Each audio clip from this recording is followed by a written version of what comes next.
Jadi Ya, gini, silakan yang El. pertama, Mm-mm.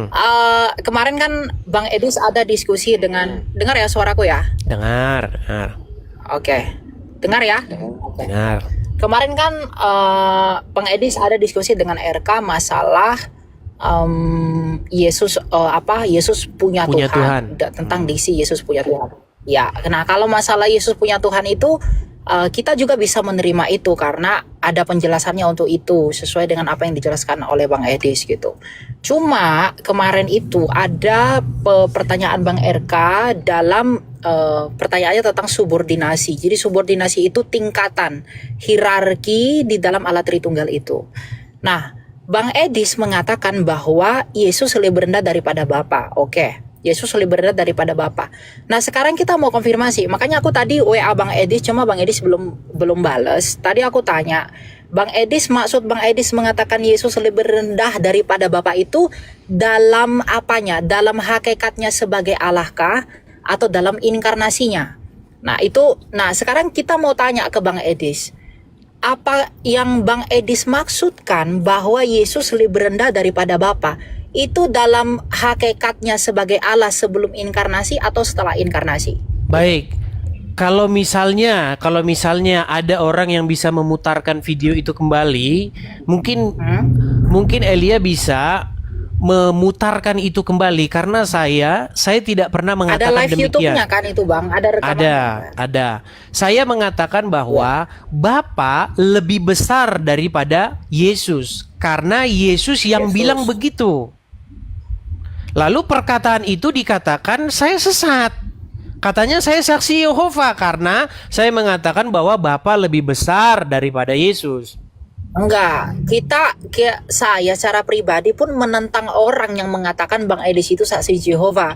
Karena Bang Edis masih mendeklar bahwa Yesus adalah Tuhan. Selama Bang Edis masih mengatakan Yesus adalah Tuhan, itu bukan saksi Jehovah. Cuma yang jadi masalah di kita ini adalah ketika Bang Edis mengatakan Yesus lebih rendah daripada Bapa, ini kesempatan Bang Edis untuk klarifikasi kepada kita atas argumen itu yang Oke, tadi malam. coba di mana? Ketika Bang Edis Di mana saya mengatakan bahwa Yesus lebih rendah daripada Bapa di surga? lah kan Bang Edis katakan Tapi walaupun tidak setara dengan Bapa. Oh iya, oke. Apakah Oke. Yesus mengatakan bahwa Bapa lebih besar daripada dirinya?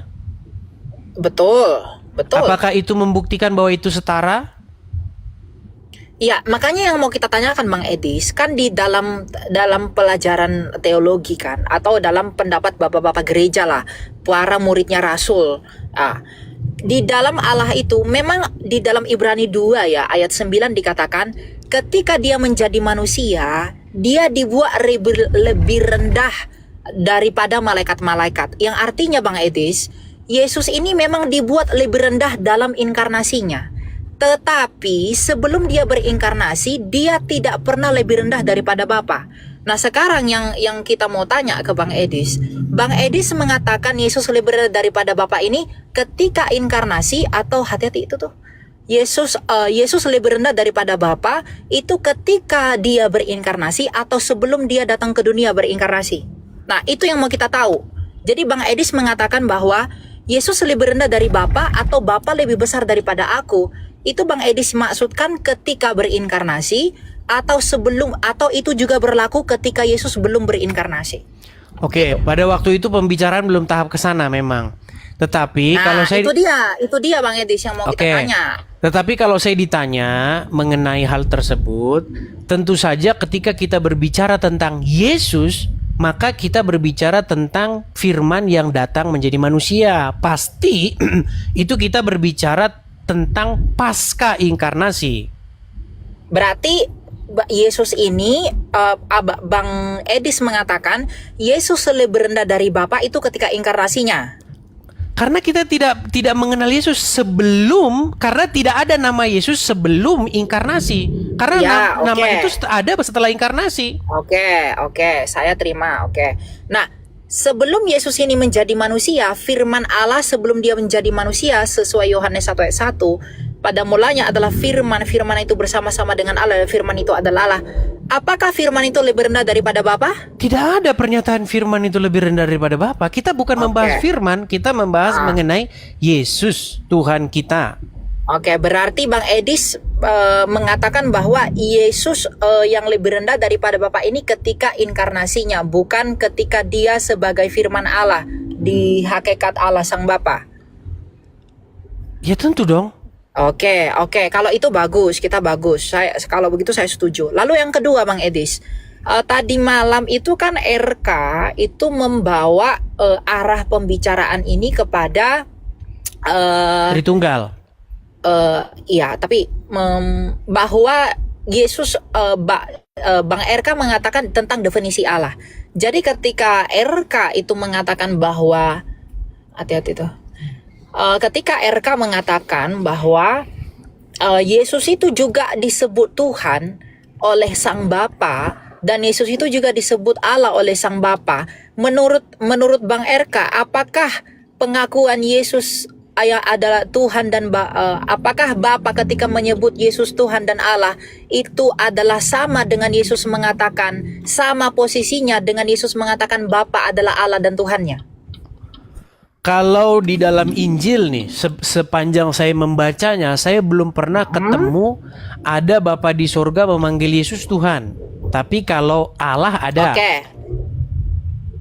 Oke. Di dalam Ibrani 1 ayat 8 dan ayat 10, Bang Edis,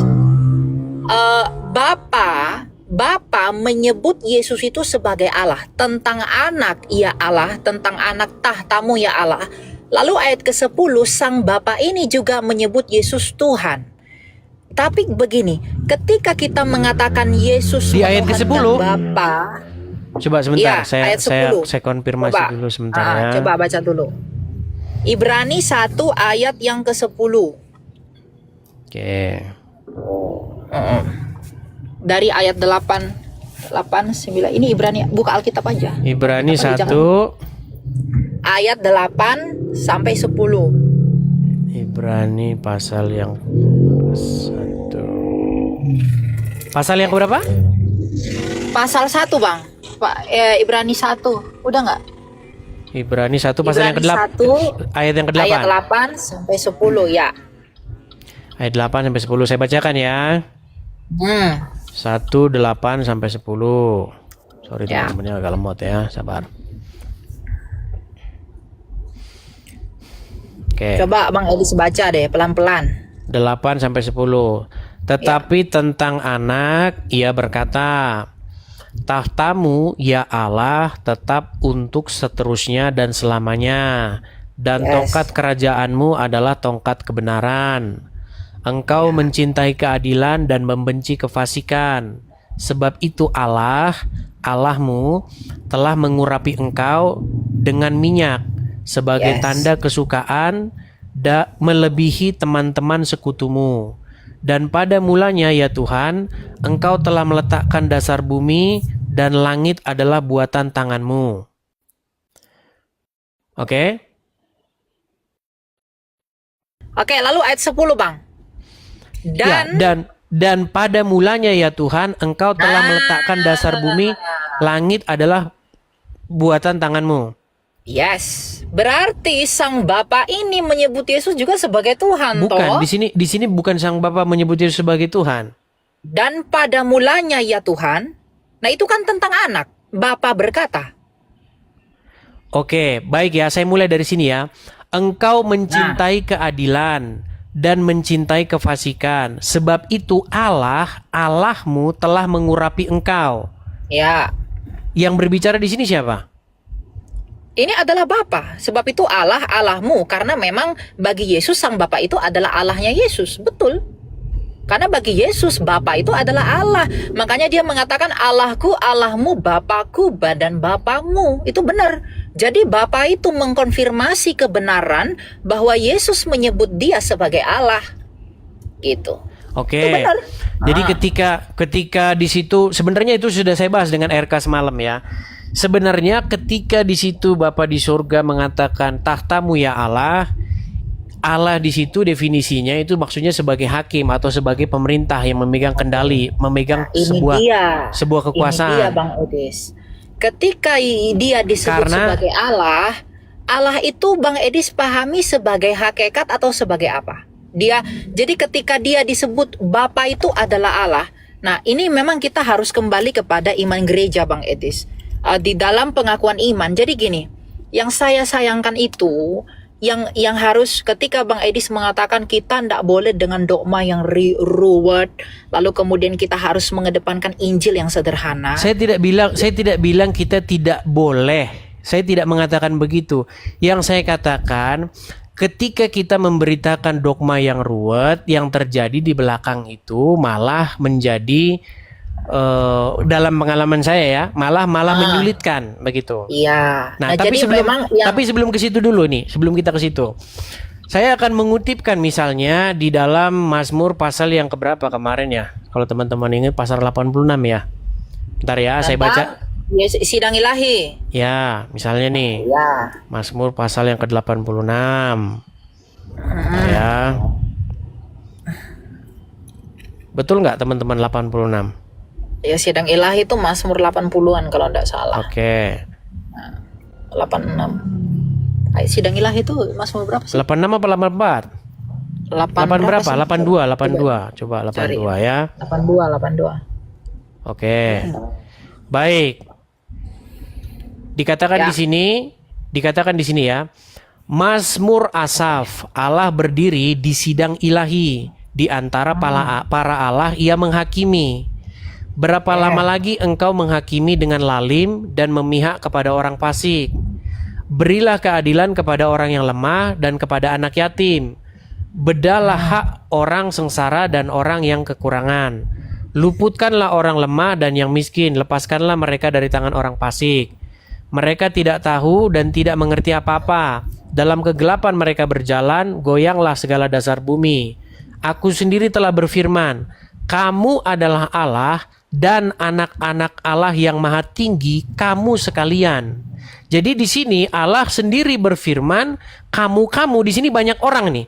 Banyak, bukan satu. Wow. Kamu adalah Allah dan anak-anak yang maha tinggi kamu sekalian. Nah, berarti kalau kita menggunakan metode yang sama nih, ketika ketika Bapa di surga menyapa sesuatu sebagai Allah, berarti Bapa di surga ini menuhankan dia gitu. Oke. Jadi gini Bang, aduh pas ini. Bentar. Ini jam gue pegang. Nah, masalahnya begini Bang Edis, ketika dikatakan para malaikat itu oke, di hadapan para Allah sidang ilahi seperti pemahaman orang-orang Jus, gak apa-apa, kita menerima itu. Cuma begini, apakah Bang Edis tidak melihat eksklusivitas itu keunikan Sang Bapa menyebut Yesus sebagai Allah, karena Sang Bapa mengatakan kepada Yesus, tahtamu ya Allah. Apakah kepada para malaikat ia menyebutkan bahwa malaikat punya tahta? Jadi bukan, kita bukan bicara masalah tahta dulu. Daud juga punya tahta. Makanya kalau masalah Daud begini. Makanya gini Bang Edi, maksud saya. Kalau masalah tahta bukan tahta yang kita bahas. Daud juga punya tahta. Iya, tetapi begini. Raja-raja juga punya tahta. Ibrani yang menjadi tolak ukur begini. Ketika Bapa di sorga menyapa sesuatu itu sebagai Allah, maksudnya dia itu memerintah. Seseorang Allah itu maksudnya pemerintah, hakim juga bisa. Artinya orang yang memegang satu pemerintahan atau satu kendali. Berarti posisi Yesus sebagai Allah itu sama dengan malaikat sebagai Allah juga. Kita tidak bicara itu. Kita berbicara mengenai apakah Allah Bapa di surga menghambakan diri, kan itu kemarin. Kita betul tidak masalah menghambakan diri, tapi masalahnya mengenai mentuhankan kemarin, menuhankan. Ya, definisi Tuhan itu artinya apa? Kurios Adonai itu artinya apa? Nah, di sini makanya permasalahannya itu memang nggak nonton dari awal. Coba kita mau. Oke, baik. Makanya ini temanya. Oke. Kata Tuhan itu artinya apa? Oke, baik. Jadi memang kembali lagi ke sini, kan sudah saya bilang penyakitnya itu memang di sini. Karena orang nggak tahu saya lagi ngomong apa pada waktu itu. Oke, gini El. Biar jelas ya. Begini. Jadi saya itu sering mengatakan kepada lawan-lawan debat saya yang orang-orang Islam bahwa mereka itu menuhankan Muhammad. Oke. Nah, saya mau tanya dulu nih sama Elia Miron. Menuhankan itu apa sih memang? Contoh misalnya gini. Saya menuhankan Yesus. Maksud dari menuhankan itu apa? Perbuatan apa itu menuhankan itu? Menuhankan itu mengakui dia sebagai penguasa. Karena Hanya arti mengakui kata saja? kurios, ya arti kata kurios itu kan penguasa. Oke. Ya, Menuhankan itu apakah hanya mengakui saja tapi nggak melakukan? Ya, dia dalam pengakuan itu yang melakukan apa yang dia anggap layak sehingga disebut sebagai Tuhan. Dia menuhankan. Atau gini saja dah, saya bantu. Gini. Karena banyak orang Islam dan juga orang Kristen yang nggak paham menuhankan itu apa. Gini. Menuhankan adalah suatu perbuatan menjadikan sosok tersebut sebagai sesuatu yang ditaati, dipatuhi, menyerahkan diri sepenuh, menghambakan diri kepadanya, mengikuti apapun yang dia perintahkan. Kira-kira setuju nggak? Mengikuti apapun yang dia perintahkan gitu. Ya, oke. Oke. Betul. Oke, jika begini. Jika saya ketemu dengan Udin, Oke. saya ini membuat diri saya patuh, takluk, tunduk kepada si Udin ini. Sehingga apapun kata Udin, saya kerjakan. Udin bilang gini, kau makan itu, kotoran hewan itu, saya makan. Lompat kau ke jurang, laksanakan. Kau, terbakar dirimu ke api itu, saya laksanakan. Ketika saya menaklukkan diri saya kepada si Udin ini, mengikuti apapun kemauan dia, itu perbuatan menuhankan nggak? Berarti Pak Edis menerjemahkan menuhankan itu adalah mengikuti perintahnya, apa yang dia mau. Berarti menaklukkan diri atas perintahnya, begitu? Iya, menaklukkan diri secara total terhadap sesuatu tersebut sehingga mengikuti apapun kemauannya. Itu yang saya maksud menuhankan di situ. Dan lawan-lawan mengikuti debat apapun yang dia mau. Oke. Dan lawan-lawan debat saya itu ketika saya bilang, "Kamu berbuat gitu nggak sama Muhammad? Berani nggak kamu lawan Muhammad? Kalau Muhammad suruh kamu belok kiri, kamu berani belok kanan nggak?" Dia nggak mau. Maka saya bilang sama dia, "Berarti kamu itu menuhankan Muhammad." Dan dia bilang, "Betul, saya menuhankan Muhammad." Lalu dia tanya balik sama saya. "Kalau begitu Yesus menuhankan Bapa di sorga?" Karena dia menyerahkan dirinya, menaklukkan dirinya secara total kepada Bapa di surga. Saya bilang, iya. Makanya kesimpulannya pada waktu itu, Yesus punya Tuhan. Atas dasar konteks percakapan kami pada waktu itu. Karena Yesus menuhankan Bapa di surga. Lalu statement saya yang sepotong ini, seperti biasa, seperti yang dulu-dulu, diambil oleh orang kemudian dikomentari bahwa statement itu statement yang sesat katanya. Nah, sekarang saya tanya dulu, karena Elia Miron pun sudah mengiyakan, apakah Elia Miron setuju dengan definisi yang demikian bahwa Tuhan Yesus menuhankan Bapa di sorga? Iya, betul, itu betul. Nah, tetapi kalau sedikit lagi. Yang menjadi masalah pada waktu itu, waktu saya diskusi sama RK, dibilang begini, Bapa di sorga juga menuhankan Yesus. Saya bilang enggak ada Bapa di sorga menuhankan Yesus. Tidak pernah. Ini dia masalahnya, Bang. Silakan. Coba jelaskan kepada saya bahwa Bapa di sorga menaklukkan diri kepada Yesus. Coba. Saya mengikuti definisi Bang Edis. Tadi Bang Edis mengatakan bahwa arti kata Tuhan itu adalah yang kepadanya kita mengikuti perintahnya, apa yang dia mau, dengan demikian dia menaklukkan diri. Nah, ketika Yesus berinkarnasi, memang dia dibuat lebih rendah daripada Bapa. Lalu kemudian di dalam ketaatannya sebagai seorang hamba dalam misi penebusan, dalam melakukan karya ilahi, ya dia memang tunduk kepada hukum Taurat. Galatia 4 ayat yang keempat. Betul, dia tunduk kepada hukum Taurat. Tetapi kalau Bang Edis dengan begitu, dengan definisi bahwa Tuhan menuhankan itu adalah kita mengikuti kemauan yang kita tuhankan, maka Bapa juga pasti menyebut Yesus adalah Tuhan dalam konteks Bukan menyebut. Begini, Bang Elia, begini El. Menaklukkan diri kan? Oke, apakah ada Misalnya- konteks di dalam Bible bahwa Bapa di sorga menaklukkan diri kepada Yesus? Oke, ketika Yesus mengatakan, meminta kepada Bapaknya, ketika dia mengatakan, ya Bapa, permuliakanlah aku padamu diri sendiri. Menurut Bang Edis, Yesus sedang meminta Bapaknya mengikuti kemauan Yesus nggak? Betul? Nah, berarti kalau mengikuti Bang Edis itu, Bapa itu mengakui Yesus Tuhan nggak? Bukan mengakui Kalau Tuhan, mengikuti menuhankan. Bukan mengakui Tuhan loh, Ya, menuhankan. karena kan definisi Bang Edis menuhankan itu adalah mengikuti apa yang dia mau, Oke. menaklukkan diri. Oke. Pertanyaan saya, apakah ketika Tuhan Yesus meminta kepada Bapa, Bapa di sorga selalu mengikutinya? Iya, iya. Oke, ketika di Taman Getsemani, apa yang Tuhan Yesus minta kepada Bapa di sorga? Apa yang dia minta? Ya Bapak sekiranya cawan ini berlalu daripadaku, tapi bukan kehendakku, tapi kehendakmu. Betul. Oke, berarti Bapa di sorga mengikuti kehendak Yesus atau Tuhan Yesus yang mengikuti kehendak Bapa di sorga? Ya Tuhan Yesus dalam sebagai hamba dia mengikuti kehendak Bapa. Oke. Tapi apakah dengan demikian Yesus punya kehendak untuk tidak mengikuti kehendak Bapa? Soalnya Bang Edis, Yesus mau mati itu bukan hanya kehendak Bapa. Yohanes 10 ayat 17 Yesus mengatakan, "Aku menyerahkan nyawaku." Bukan, jangan Tak ke situ seorang dulu. pun. Jangan ke situ Enggak. dulu. Karena Jangan ini situ dulu, masalah El. kehendak. Karena Bukan, ini masalah gini, kehendak, maksud saya Bang begini. Edis. Kita sudah sepakat bahwasanya kalau kita baca Bible, Yesus, Tuhan kita, menaklukkan dirinya kepada Bapa di sorga. Mengikuti atau taat tunduk penuh. Mengikuti apapun yang Bapa mau. Betul? Ya, Yesus ya. Sekarang hamba, sebaliknya betul. nih, sebaliknya. Adakah kita baca di dalam Injil bahwa Bapa di sorga mengikuti segala kemauan Tuhan Yesus?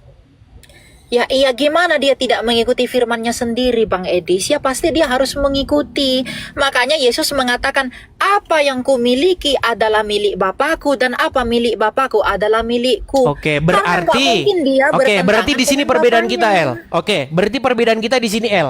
Kalau saya baca Injil lebih dari 40 kali saya baca sampai selesai, saya tidak mendapati Bapa di sorga menaklukkan diri kepada anak. Yang saya dapati anak yang menaklukkan diri kepada Bapa di sorga. Iya, Buktinya di mana? Saya setuju. Gini loh Bang Edis, saya nggak membantah ketika Bang Edis mengatakan Yesus menaklukkan diri kepada Bapa. Itu betul.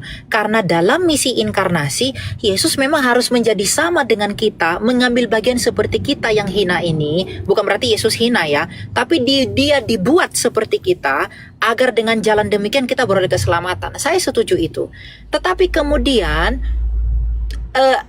pernyataan Bang Edis yang mengatakan bahwa Bapa tidak menuhankan Yesus dengan definisi Bang Edis tadi, itu rentan disalahpahami oleh orang-orang bahwa di dalam Allah Tritunggal itu ada hierarki. Padahal sederhananya, mungkin nggak di dalam Allah itu ada monarki. Masa firman Allah lebih rendah daripada Saya Bapa tidak pernah itu? mengatakan begitu. Nampaknya ada strawman argumen ini kadang-kadang. Bukan, maksudnya gini. Ini adalah Kadang-kadang orang menyerang saya, bukan menyerang statement yang saya ucapkan, tapi statement hayalan yang dia bayangkan sendiri. Begini. enggak, maksudnya itu konsekuensi Tapi ini logis dari fokus apa saya yang ke sini. Mbak Edi sampaikan. Fokus saya ke sini, El. Apakah kamu setuju bahwa Bapa di sorga menaklukkan dirinya kepada Yesus? Ya ketika dia menjadi manusia ya dia tidak melakukan itu. Tapi ketika dia dalam keilahiannya dia nggak ada yang menaklukkan diri, dia setara. Bukan sama. itu loh pertanyaan saya, El. Pertanyaan saya begini. Tuhan Yesus ketika datang ke dunia, pernah nggak Bapa di sorga itu menaklukkan diri kepada Bapa di sorga menaklukkan diri kepada Yesus? Menaklukkan diri dalam artian dia mengikuti kemauan Yesus. Iya, dia mengikuti kemauan Yesus.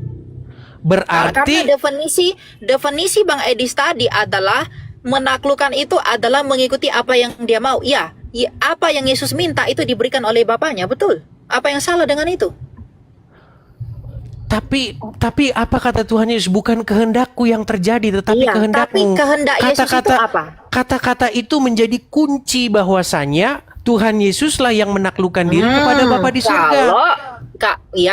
Kalau Bang Edis mengatakan kehendak seolah-olah dengan ayat itu Yesus punya kehendak yang berbeda. Kehendak Yesus dalam Yohanes 10 ayat 17 apa? Kan dia mau mati. Melakukan apa yang Bapa mau. kehendakku adalah melakukan Ia yang mengutus aku. Pokoknya intinya begini Bang Edis, kita bersama-sama percaya bahwa ketika Yesus datang menjadi manusia, dia memang merendahkan diri kepada Bapaknya. Tentunya Tetapi tentunya kita tidak berbicara mengenai Tuhan Yesus sebelum datang karena sebagai gini, manusia karena loh. masalah dari awalnya ini yang membuat saya dan teman-teman yang lain juga tidak sepakat dengan pandangan Bang Edis itu adalah masalah subordinasi yang ada di dalam diri Allah ini. Karena kemarin yang kita soroti itu adalah ketika RK membawa relasi Allah Tritunggal di dalam hakikatnya sebagai Allah. Nah, Bang Edis mengatakan, "Iya, saya mengakui ada subordinasi." Nah, itu yang membuat kita itu tidak sepakat bahwa di dalam diri Allah Tritunggal itu nggak ada lebih rendah dari kecil. Itu nggak ada. Nah, kemudian Sebentar, narasi-narasi oke. inilah Oke, yang saya mau rentan. anu dulu nih. Karena begini, oke, ini kembali lagi ke metode Injil sederhana dan Injil plus dogma ya.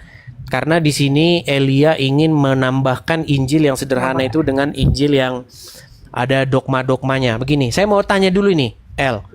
Sebenarnya saya itu ketika saya memberitakan sesuatu, saya sangat jarang sekali. Coba teman-teman bisa nggak teman-teman mengkutip satu video saya ketika saya berdiskusi dengan orang Muslim, saya bawa-bawa Tritunggal. Hampir saya tidak pernah membahas-bahas Tritunggal ketika saya Karena diskusi Bang dengan orang Edis, Muslim. kalau Bang Edis mau bahas Yesus ya harus bahas Tritunggal dong. Karena kan Oke, Yesus itu harus adalah bahas Tritunggal. firman dari Allah itu. Baik. Harus dong. Oke, kalau bahas Yesus harus bahas Tritunggal. Kalau saya Ya, iya, katakan kita kalau nggak bisa lepas dari situ. Baik. Karena itu dasar iman kita, pengakuan iman. Baik. Saya mau tanya dulu nih sama Elia Miron. Orang yang pertama merumuskan atau menggagas Tritunggal itu siapa?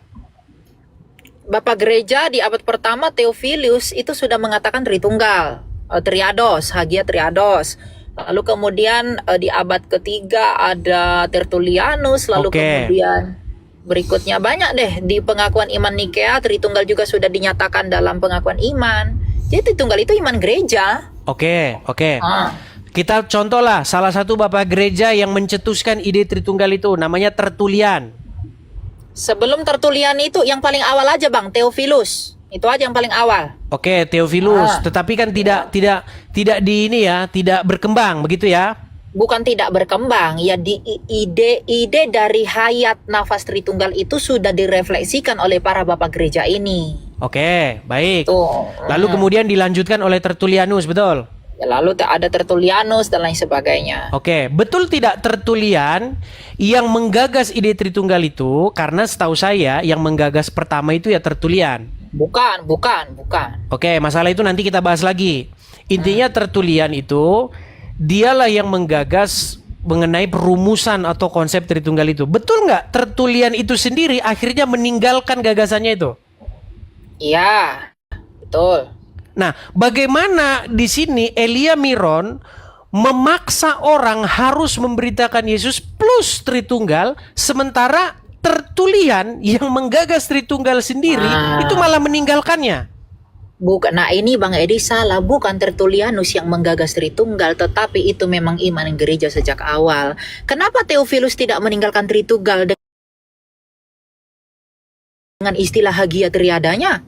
Kenapa Athanasius tidak meninggalkan Tritunggal dalam melawan bidat Arius yang menegaskan keilahian Oke, Kristus? saya mau belajar nih. Mengapa Sekarang saya mau belajar nih. dulu. Nah, silakan. Mengapa Yohanes Chrysostomus tidak menunggalkan Tritunggal? Jadi jangan ini yang menjadi falasinya. Hanya karena Tertullianus meninggalkan Tritunggal, padahal Tritunggal itu bukan ide murni dari Tertullianus, dia hanya meneruskan apa yang disampaikan oleh Bapak Gereja awal, cuma dia salah mengkonsep dan memahaminya. Lalu kemudian kita mengatakan bahwa bagaimana mungkin Tritunggal itu harus kita bahas dalam penjelasan tentang Yesus. Padahal memang Tritunggal itu yang nafas dari seluruh Alkitab, Bang Edis. Oke, baik. Kalau itu kan itu namanya pendapat pribadi, El. Begini, kita harus bedakan apa yang Enggak, tertulis. Bapak Gereja, Bang Edis, ini saya katakan ya. Bapak Gereja itu sampai martir menumpahkan darahnya demi mempertahankan iman loh. Kalau kita nggak menghormati mereka, lalu Bang Edis mengatakan, loh itu kan cuma pendapat. Lalu apakah darah mereka yang tertumpah itu hanya menjadi sebuah kesia-siaan tanpa arti bagi kita? Baik, sebelum ke situ nanti akan saya tanggapi itu, Sampai El. mati loh mereka loh. Oke, nanti akan saya tanggapi itu ya, masalah itu. Sekarang begini dulu. Gak boleh gitu. Pelan-pelan ya, pelan-pelan. Ketika misalnya Tertullianus dia yang setuju dengan, bahkan dia merumuskan itu konsep-konsep Tritunggal itu, ya. Hipostasis union itu yang mengungkapin itu adalah Tertullianus. Nah, Hipostasis union. ya, hipostasis union. Nah, betul nggak Tertullianus yang mengungkapkan atau yang membuat gagasan rumus-rumusan itu akhirnya meninggalkannya? Iya, betul. Oke, ketika dia meninggalkan gagasannya itu, kira-kira menurutmu yang terjadi kepada diri dia apa? Saya nggak tahu, Tuhan jadi hakim antar kita kan, tapi di anatema kan. Anatema itu artinya kamu salah, kamu salah, inilah yang benar, tapi biarlah Allah yang menjadi hakim di antara kita. Nah, di sini kan keputusan Roh Kudus gini Bang Edis. Cuma kan keputusan Roh Kudus dalam Konsili 325 kan mengembalikan Tritunggal kan? Oke. Dalam Oke, konsili jadi Nikea pesan saya pertama. begini. Oke, intinya pesan saya begini. Jadi kalau orang memberitakan Injil, memberitakan Yesus sebagai Sang Mesias, supaya orang hidup sesuai dengan apa yang diteladankan oleh Tuhan Yesus, kira-kira kalau Injilnya hanya sampai tahap itu saja, nggak ada embel-embel Tertullianus, hipostasis union, dan lain sebagainya. Enggak, itu bukan Injil. Itu namanya bukan Bang Injil. Edis. Sekarang gini Bang Edis, Oke. saya tanya. Ketika Yesus datang ke dunia ini untuk menggenapi apa sih? Untuk menggenapi janji Allah di perjanjian lama itu kan. Tentang Sang Allah Mesias. mengatakan, Allah mengatakan aku dalam Yesaya, aku sendirilah yang akan datang menyelamatkan kamu. Jadi kalau kita mengatakan, kamu harus percaya Yesus adalah Tuhan. You harus percaya Yesus juru selamat punya. You juga harus percaya Dia yang menyelamatkan kita. Lalu orang bertanya, Yesus nih sopo? Sehingga Dia menyelamatkan kita. Kalau dijawab Mesias begitu gimana? Apakah Ya, sesat? memang Yesus adalah Mesias. Tapi Oke. mengapa Dia disebut Mesias? Misalnya Mengapa dia nggak disebut- ngerti itu, dia nggak ngerti hipostasis union, dia nggak ngerti jangan. Tritunggal. Misal sebentar, Maka, El, gini. Dia harus hanya tahu. dijelasin. Oke, misalnya nggak dijelasin, Tugas kita itu sesat nggak? mengajar Bang Edis, bukan menutupi mereka dari yang benar. Tugas kita ngajar mereka, bukan menghindarkan mereka dari yang benar itu. Nggak boleh. Oke, jadi menurutmu nih, kita harus memberitakan Injil yang ada Tritunggalnya. Harus itu. Kalau nggak ada Tritunggalnya Itu berarti dasar sesat. iman. Ya kalau nggak ada Tritunggalnya, itu bukan Injil yang lengkap. Oke, baiklah. Berarti Injil kalau nggak ada Tritunggalnya, kalau cuman Injil yang ada sekarang di tangan kita ini tidak ditambah-tambahi Trinitas berarti sesat gitu ya? Iya, bukan sesat, tapi itu nggak lengkap. Karena gini Bang Edis, Mana? ketika kita menginjili Yesus adalah Juru Selamat, Firman Allah yang jadi manusia. Ya ketika dia katakan Firman itu telah menjadi, Rasul Yohanes ketika mengatakan Firman itu telah menjadi manusia, karena begitu besar kasih Allah sehingga kita beroleh hidup kekal. Ya mau nggak mau, kan ini keselamatan ini kan sebab dari inkarnasi itu. Ya mau nggak mau kita harus keselamatan ini kan akibat dari inkarnasi itu. Mau nggak mau kita harus bertanya sebabnya apa. Makanya saya katakan gini, Bang Edis itu jangan menghindari hal-hal yang sulit, tapi justru kita harus sama-sama mau belajar bagaimana cara kita menyederhanakan yang sulit ini. Oke, coba saya mau belajar nih. Mengajar dengan sabar kepada orang-orang yang belum mengerti ini. Oke, saya mau belajar nih kalau gitu. Oke. Berarti saya mau belajar nih metode-metode yang kalian Ya, pelajari. boleh, Oke, boleh. Saya baik. dengan senang hati, Saya saya belajar akan ya malam ajari. hari ini ya teman-temannya. Saya mau Ya, belajar nih boleh. malam hari ini. Silakan. Oke. Apa? Baik. Jadi menurut para teman-teman yang Injil plus Tritunggal yang saya katakan harus ada dogma-dogma yang menurut saya ini dalam pandangan saya ini ruwet ya. Berarti harus memberitakan Lanjut. pun ya teman-teman ya. Berarti harus memberitakan Yesus plus Tritunggal ya. Yes, harus itu. Wajib. Oke, pertanyaan saya, Tritunggal itu apa? Kebagaimanaan Allah yang esa, Allah yang satu itu. Tri itu apa? Tri itu tiga. Yang tiga apa? Yang tiga hipostasisnya atau realitanya, keadaannya, realita konkret, keberadaan. Keberadaannya yang tiga. Yes, Bapa, firmannya dan rohnya seperti kita. Tubuh, firman, dan roh ada 3 tapi satu manusia. Gitu. Oke, berarti Ah. Tritunggal begitu ya? Yes, tunggal itu hakikatnya Bang. Jadi kalau tri itu realitanya, hakikatnya tunggal. Seperti aku.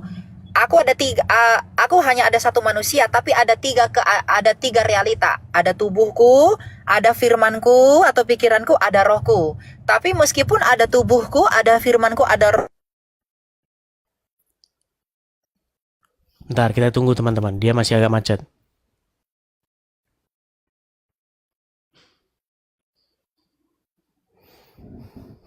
Masih kita tunggu ya.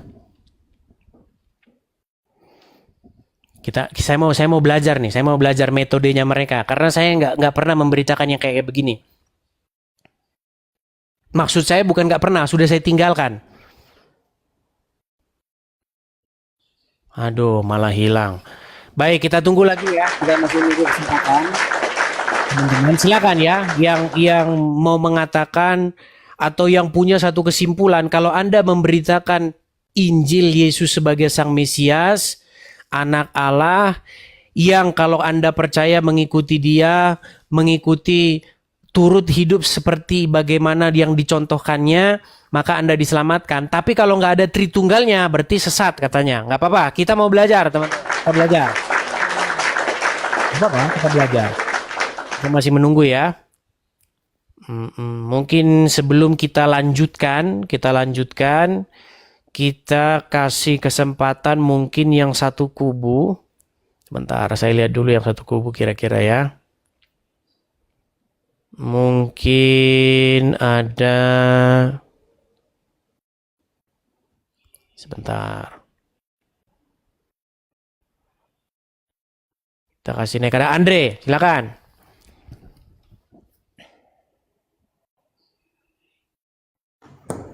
Kita mau kulik nih ya, kita mau kupas nih Tritunggal. Ya Andre, Ya, ya apakah Anda setuju dengan Elia Miron harus memberitakan Injil plus Tritunggal? tidak. Oke, kalau tidak saya turunkan dulu ya Bang ya. Karena kita nanti disangka nggak memberikan kesempatan kepada mereka bicara ya Bang ya. Oke. Oke, saya turunkan. Karena teman-teman yang sepakat dengan saya itu lebih banyak tentu. Karena mereka yang setiap hari mendengar ngikutin saya itu mereka sepakat dengan saya. Tapi kita kasih kesempatan dengan orang-orang yang tidak sepakat. Oke, kita kasih naik lagi Elia. Mungkin sebenarnya kalau enak ada waktu berhenti sebentar, El. Ini Karena aku mungkin ada ambil waktu Ini sejenak kita berhenti supaya kita ini sesi pengajaran nih. Silakan. ya, bentar ya. Aku ini dulu ya, mau berhenti. Bentar lagi nyampe kok. Oke. Sambil nunggu berhenti ya. Sambil nunggu berhenti, El. Turunin aja dulu, nanti aku naik lagi ya. Gimana? Bateraiku turunin dulu aja. Aku nanti naik lagi. Bateraiku udah lama banget. Oke, kira-kira berapa menit? 3 menit lah ya. Oke, 3 menit. 3 menit, Teman-teman, kita 3 menit jeda sebentar ya. Oke. 3 menit kami tunggu. Oke, sambil saya juga ambil air minum, teman-teman, sambil saya ke kamar mandi. Teman-teman rehat sebentar ya. Oke.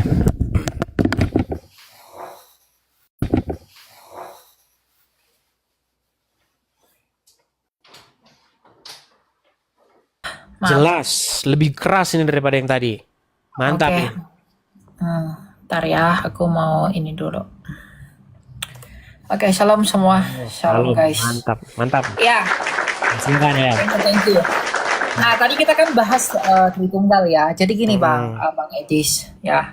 Saya itu mendukung apa yang Abang Edis lakukan ya. Bang Edis juga tahu gimana saya beberapa kali naik ke Komalmu, terus ya kita tahu lah, tapi itu tidak terlalu penting. Tapi yang paling penting gini, kita kan besi menajamkan besi.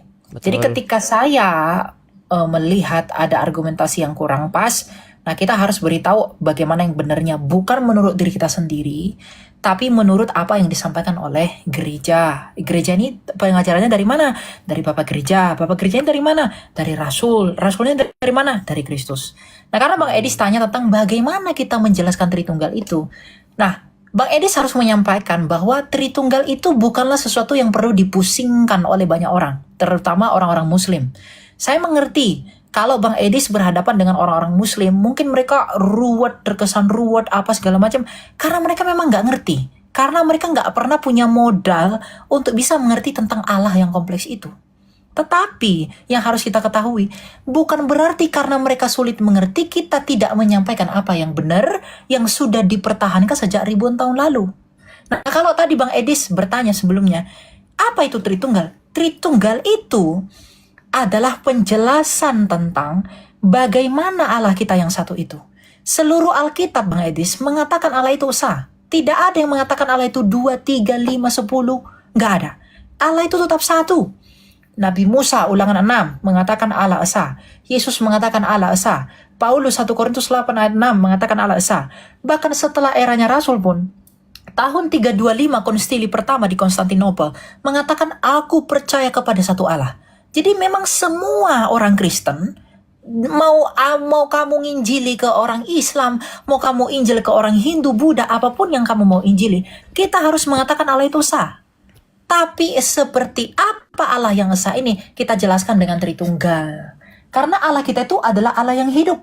Allah yang hidup, Allah yang berkuasa. Nah, kalau kita hanya mengatakan Allah itu satu, botol itu pun satu. Lalu apakah botol itu adalah Tuhan? Tidak. Ini saya izin ya Bang Edis ya. Untuk menjelaskan satu diagram Tritunggal yang saya kira Bang Edis bisa mungkin nanti merasakan manfaatnya. Untuk kemudian kita bisa semua apologet kita saling memahami dan kemudian kita berkolaborasi untuk penginjilan ini tanpa mengurangi kebenaran yang telah disampaikan oleh para martir kita terlebih dahulu ya. Ini saya jelaskan satu bagan untuk kita belajar. Nanti Mbak Edis kalau ada yang kurang dipahami atau apa boleh tanya kepada saya. Ya, lagi-lagi kita belajar ya teman-teman ya. Nih, ini saya jelaskan ya. Ya mungkin dengan ini Bang Edis juga akan mengatakan oh kelihatan ruwet. Enggak kok. Ya, kalau dijelaskan dengan baik, dengan justru cara kita yang harus kita pusingkan adalah bukan menyembunyikan yang benar dari Islam, tapi justru bagaimana yang sulit ini bisa diterima oleh mereka. Maka itulah pelayanan kita. Karena apologetika yang kita pertanggungjawabkan gitu. Nah, ini saya buat ada sebuah ilustrasi. Allah yang esa, Allah Tritunggal itu. Allah yang esa itu, mengapa Allah yang esa itu adalah Bapa. Nah, mengapa disebut Bapa? Bapa ini adalah sang sumber segala sesuatu. Nama keagungan Allah ini adalah Yod-Heh-Vav-He. Jadi Bapa, Yesus dan Roh Kudus itu sama-sama Yod-Heh-Vav-He karena ini gelar akulah aku, Ehyeh Asyur Ehyeh, yang artinya sang ada. Nah, sang Bapa ini adalah Allah itu adalah transenden, tidak terhampiri, tidak kelihatan dan tidak seperti apapun. Nah, sang Bapa yang adalah Allah ini, yang hakikatnya adalah Allah, di dalam dirinya sang Bapa ini memiliki firman atau logos dalam bahasa Yunaninya. Logos ini adalah ilmu. Makanya teologi dua kata Yunani theos plus logos, ilmu tentang Allah. Nah, firman ini adalah daya cipta, pikirannya Allah itu, yang oleh firman itu dia menciptakan segala sesuatu. Makanya dikatakan dalam Yohanes 1 ayat 3, tak satu pun yang jadi tanpa firman Allah. Karena sang Bapa ini menciptakan segala sesuatu itu oleh firman-Nya yang hidup ini. Nah, selain memiliki firman, sang Bapa ini juga memiliki roh. Yang oleh roh itu dia menghidupkan segala sesuatu. Jadi Bapa, firman dan Roh Kudus, Bapa, firman dan Roh Kudus, inilah Tritunggal itu. Nah, kalau Bapa adalah Allah, maka pasti firman-Nya Bapa pastilah Allah dan rohnya Bapa pastilah Allah. Tapi tidak ada tiga Allah, hanya ada satu Allah. Maka di dalam penjelasan Tritunggal ini Bang Edis, tidak ada hierarki lebih tinggi, lebih rendah. Karena nggak mungkin firman Bapa lebih rendah daripada Bapa itu sendiri. Nggak mungkin roh Bapa lebih rendah daripada Bapa itu sendiri. Nggak mungkin. Jadi sang Bapa, firman-Nya dan rohnya, ini kita belum bicara inkarnasi ya. Bapa, firman, dan Roh Kudus, itulah Tritunggal. Nah, anak, mengapa disebut firman ini adalah anak? Karena Yesus berkata, aku datang dan keluar dari Bapa. Mazmur juga mengatakan, pada hari ini kamu kuperanakkan. Dia disebut anak bukan karena seperti pola pikir teman-teman Muslim, bahwa Bapa itu kawin lalu dia punya anak dengan perempuan. Tidak. Dia disebut anak karena firman ini sejak kekal ada di dalam Bapa, terkandung di dalam Bapa. Nah, ketika firman ini keluar dari Bapa, seolah-olah diperanakkan, maka dia disebut anak. Makanya nggak ada rasul yang kebingungan ketika Yesus bilang Yesus adalah anak Allah. Karena mereka tahu anak Allah bukan berarti Tuhan kita beranak. Tapi anak Allah artinya dia yang ada di dalam Allah itu. Maka Bapa, Firman, dan Roh Kudus, Bapa, Anak, dan Roh Kudus, inilah Tritunggal itu. Dan di dalam Tritunggal ini, Bang Edis, nggak ada hierarki. Tetapi ketika kita mulai bicara kristologi, Yohanes 1 ayat 14, Firman Allah menjadi manusia, maka firmannya Sang Bapa ini, yang adalah Allah ini, keluar daripada Allah menjadi manusia. Ketika menjadi manusia, inkarnasi itu artinya apa sih? Inkarnasi itu dari dua akar kata in dan karni. In itu di dalam, karni itu daging. Karnivora, pemakan daging. Berarti inkarni, Sang Firman yang adalah Allah ini menambahkan kodrat daging di dalam dia. Ketika dia menjadi manusia, maka diberi nama Yesus. Nah, Yesus yang menambahkan kodrat manusia dalam inkarnasinya ini, ya, dia merendahkan dirinya daripada Bapa yang adalah Allah itu. Makanya dikatakan dalam Filipi 2 ayat 6, ia yang walaupun dalam rupa Allah tidak menganggap kesetaraan dengan Allah sebagai hak milik yang harus dipertahankan. Kalau dikatakan dia tidak menganggap kesetaraan dengan Allah, artinya dia setara dengan Bapa. Nah, jadi ini tidak sulit dipahami. Jadi ketika Bang Edis mengatakan, Yesus adalah Mesias. Mengapa dia Mesias? Karena dia adalah yang dijanjikan. Dia dijanjikan kenapa? Untuk menyelamatkan manusia dari dosa. Nah, siapakah dia ini? Mesias ini artinya apa? Penyelamat dan juru selamat kita. Lalu ketika dibaca di pernyataan, siapa juru selamat? Juru selamat adalah Allah. Maka siapa Yesus itu? Yesus adalah Allah. Nah, boleh bawa penjelasan seperti ini. Saya kira Bang Edis ini tidak akan membingungkan mereka kalau kita jelaskan dengan sabar. Gitu. Baik. Ya. Kalau misalnya nih, saya tidak memberitakan yang itu tadi tuh, yang Tritunggal itu tadi. Saya hanya memberitakan begini, bahwasanya Tuhan semesta alam, Sang Pencipta langit dan bumi, ingin menyelamatkan manusia dengan perantaraan firman yang diutusnya menjadi manusia, yaitu Yesus, Sang Mesias, Kristus. Nah, baiklah kita setiap manusia menundukkan dan menaklukkan diri kepada Dia. Menundukkan dan menaklukkan diri kepada Sang Kristus itu, Sang Mesias itu. Supaya kita mendapatkan hidup. Karena Dia adalah jalan dan kebenaran dan hidup. Nah, kemudian supaya kita hidup seturut dan sekehendak dengan Dia. Artinya kita harus hidup seperti Dia, menjadi seperti Kristus. Kira-kira kalau dengan seperti itu saja terus dia langsung iya paham, terus dia nggak ini, tanpa memberitakan Tritunggal, apakah itu sesat? Saya nggak pernah mengatakan itu sesat, tetapi ya puji Tuhan lah kalau nggak tadi katanya sesat soalnya tadi katanya sesat, sekarang enggak ya? Enggak, itu saya nggak mengatakan itu sesat, tetapi gini Bang Edis, ketika Bang Edis mengatakan itu, lalu kemudian karena itu satu hubungan, karena tanpa teologi kita nggak bisa ngerti kristologi. Karena gini, firman Allah menjadi manusia, kamu harus percaya kepada Yesus. Oh, Yesus itu siapa sih? Yesus itu juru selamat. Sang Mesias itu, lalu Mesias, Sang Mesias. Lalu dia baca Alkitab, Tapi Yesus di sini dikatakan anak Allah, artinya apa? Nah, kalau begitu ya bawa ke Tritunggal. Karena Bang Edis, kalau abang menginjili orang Muslim jadi Kristen, kamu pasti kasih Alkitab kan? Untuk dia dibaca. Nah, ketika dia baca, firman itu telah menjadi manusia, diam di antara kita sebagai anak tunggal Bapa. Lalu kalau dia tanya, ini artinya apa Bang Edis anak tunggal Allah? Bang Edis harus jelaskan Tritunggal ini. Nggak boleh katakan, udahlah imani aja. Nggak boleh, namanya juga apologetika ya, bertanggung jawabkan. Karena itu nggak bisa lepas dari Alkitab. Makanya nih, Bang Edis, sebentar saya lanjutin. Semua yang kita terima pada hari ini, perumusan iman, keselamatan dalam Yesus, kemudian juga Tritunggal dan lain sebagaimana, itu semua sumbernya dari sini, dari Alkitab ini. Baik. Bukan dari yang lain-lain. Baik, misal nih, ada orang nih, taruhlah namanya Muhammad begitu ya, Muhammad itu orang Muslim gitu. Dia nggak terima tuh, saya nggak terima itu Tritunggal itu saya nggak terima, tapi saya menerima Yesus sebagai sosok Mesias, Saya menerima bahwa saya harus menjadikan dia sebagai pemimpin hidup saya, suri tauladan hidup saya. Saya harus jadikan dia sebagai panutan, begitu. Tapi saya nggak terima itu konsep-konsep Tritunggal itu. Menurut Elia nih, dia diselamatkan nggak?